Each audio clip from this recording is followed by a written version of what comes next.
Now we will do the example of linear Chinese remainder theorem. Example 1 is x is congruent to 1 mod 4, congruent to 3 mod 5 and 2 mod 7. Three congruencies हमें simultaneously solve करनी है. For these देखो अब हमें given क्या है, x congruent to a1 mod m1, x is congruent to a2 mod m2 and x is congruent to ad mod a3 mod m3 respectively. देखो हमने जो आर्टिकल किया था उसमें क्या था, x congruent to ai mod mi. तो तीन कॉन्ग्रुएंसेज हैं हमारे पास, तो a1 a2 a3 तीन इंटीजर्स आएंगे, m1 m2 m3 तीन को प्राइम इंटीजर्स आएंगे. तो a1 a2 a3 की वैल्यूज़ क्या है, 1 3 एंड 2, m1 m2 m3 की 4 5 एंड 7. अब m1 m2 m3 तीनों को प्राइम है, तो चाइनीज़ रिमाइंडर थ्योरम की एजम्पशंस हो गई ट्रू हमारी. इसका मतलब उसमें हम कैपिटल M नोटेशन लेते हैं, किसके इक्वल होती है, 4 इंटू 5 इंटू 7 तीनों का प्रोडक्ट. तो कैपिटल M आ गया यहाँ से 140. फिर हमने निकाला था आर्टिकल में capital M1 that was equal to M by M1. M है 140, इसको M1 4 से डिवाइड करेंगे तो 35 आ गया. सिमिलरली M2 कैपिटल M को M2 से डिवाइड करेंगे तो 140 को 5 से डिवाइड करेंगे तो 28. Similarly M3 capital M by small m3 तो 140 बाय 7 इज़ 20. नाउ हमने आर्टिकल में कॉन्ग्रुएंसेस कंसिडर की थी, अज्यूम की थी कि MIX is congruent to 1 mod MI. तो यहाँ पर MIX तीन कॉन्ग्रुएंसेस बनेंगी, that means M1X is congruent to 1 mod MI, M2X is congruent to 1 mod M2, M3X is congruent to 1 mod M3. तो ये तीन कॉन्ग्रुएंसेस को सिमल्टेनियसली हमें अब सॉल्व करके कॉमन सोल्यूशन फाइंड आउट करना है. नाउ M1 वैल्यू सब्स्टिट्यूट करते हैं, M1 is 35, cap small m1 is 4. 35x is congruent to 1 mod 4. जैसे हमने पहले अब कॉन्ग्रुएंसेस सॉल्व की थी, बिल्कुल इसको हमें वैसे ही सॉल्व करना है. देखिए 35x इज़ कॉन्ग्रुएंट टू, अब हमें क्या गिवन है, 35x is congruent to 1 mod 4.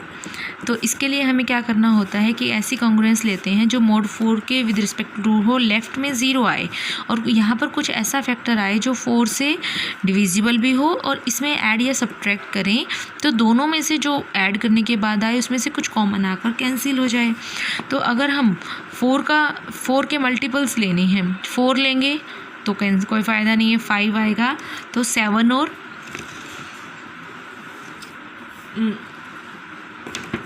1 आ जाएगा.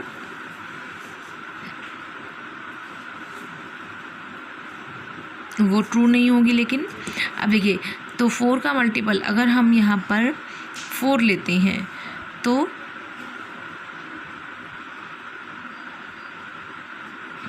देखिए 36 लेते हैं, यहाँ पर सुटेबल मल्टीपल 36 आएगा. आप करके देखिए, 4 के सारे मल्टीपल्स चूज़ करके देखिए. यहाँ पर अगर हम 4 का मल्टीपल 4 लेंगे तो यहाँ 5 आएगा, 7 और 1 आ जाएगा. फिर इसको सॉल्व करना पड़ेगा, हमें यहाँ 1 बनाना होता है, कुछ ऐसा लेना है ताकि वो पूरा का पूरा कैंसिल हो जाए. ठीक है, तो अगर हम 4 का सेकेंड मल्टीपल ऐसे ही सुटेबल मल्टीपल चूज़ करना है जो 35 से जिससे कैंसिल होकर यहाँ सिर्फ x बच जाए. अब 4 का मल्टीपल हमने 36 लिया है, तो दोनों इक्वेशंस को अगर हम सब्ट्रैक्ट कर दें तो 35x is congruent to -35 mode 4. अब 35 से 35 cancel, x is congruent to -1 mod 4. अब यहाँ पर हमें नेगेटिव क्वांटिटी नहीं रखनी होती, तो -1 किसके कॉन्ग्रुएंट है, 3 मोड 4 के, क्योंकि 4 डिवाइड्स -1 -3 -4, 4 डिवाइड्स 4. सो -1 की जगह हम रिप्लेस कर देंगे अब 3 को, तो x is congruent to 3 mod 4.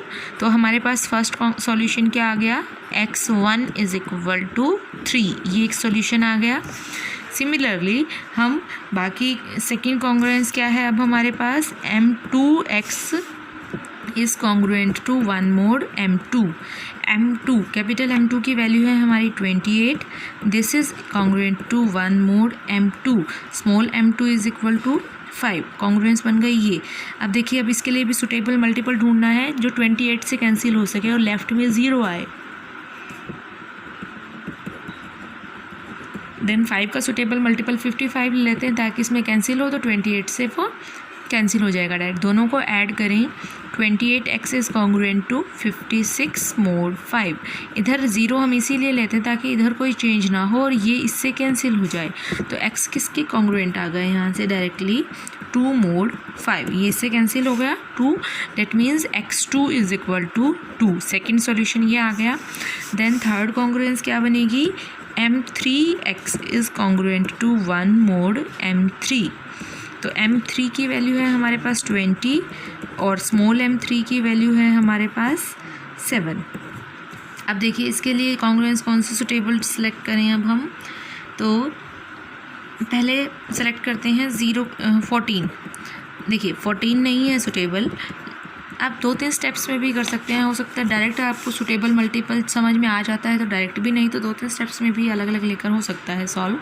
तो ऐड करेंगे तो 15 मोड 7, 5 से बोथ कैंसिल हो जाते हैं तो 4x is congruent to 3 mode 7, ये आ गया। अब फिर से इसको हम सुटेबल मल्टीपल चूज़ करें तो 0 इज़ कॉन्ग्रुएंट टू 21 मोड 7 होता है, दोनों को ऐड करेंगे तो 4x is congruent to 24 mode 7। अब 4 थ्रू आउट यहाँ से कैंसिल हो जाएगा 6 मोड 7, डेट मीन्स ये जो है ये सॉल्यूशन आ गया इस कॉन्ग्रुएंस का, x3 is equal to 6 is the solution of third congruence. Then तीनों कॉन्ग्रुएंसेस के हमारे पास सॉल्यूशन आ गए, x1 is 3, x2 is 2 and x3 is 6। तो देखिए अब आर्टिकल में हमने क्या किया था, कैपिटल X नोटेशन से निकाली थी। कैपिटल X हमारा किसके इक्वल था आर्टिकल के अंदर, m1 x1 a1 plus m2 x2 a2 plus m3 x3 a3। अब हमारे पास 3 ही है तो 3 ही लेंगे। अब m1 की वैल्यू हमारे पास 35 है, x1 की 3 और a1 की है 1। सिमिलरली m2 हमें गिवन है 28, x2 हमने निकाला है 2 एंड a2 हमें गिवन है 3। m3 20 गिवन है, x3 हम निकाल चुके हैं 6 और a3 हमें गिवन है 2। तो इसको अगर हम सॉल्व करते हैं तो ये बन जाता है 105, ये बन जाएगा आपका 168 और इसकी वैल्यू आ जाएगी 240, दैट इज़ इक्वल टू 513। तो ये सॉल्यूशन आ गया, डेट मीन्स x की वैल्यू आ गई 513 हमारे पास। तो देखिए अब कैपिटल M क्या है यहाँ पर, m1 into m2 into m3, तीनों का प्रोडक्ट। m1 था 4, m2 था 5 और m3 था 7, तो कितना आ गया आपका ये 140। कैपिटल M है 140, तो सॉल्यूशन क्या होता हमारा, x is congruent to dash mod capital M। Capital M is 140, अब x है 513, तो यहाँ क्या आना चाहिए, 140 से अगर हम 513 को डिवाइड करते हैं तो हमारे पास रिमाइंडर आएगा 3, सॉरी क्वोशिएंट आएगा 3 पे जाएगा ये 93 विल बी द रिमाइंडर। तो x किसके कॉन्ग्रुएंट आ गया, 93 मोड 140 की। So this is the required solution. Common जो सॉल्यूशन आएगा दैट विल बी 93। सिमिलरली आप इसके सारे न्यूमेरिकल्स ट्राई कर सकते हैं।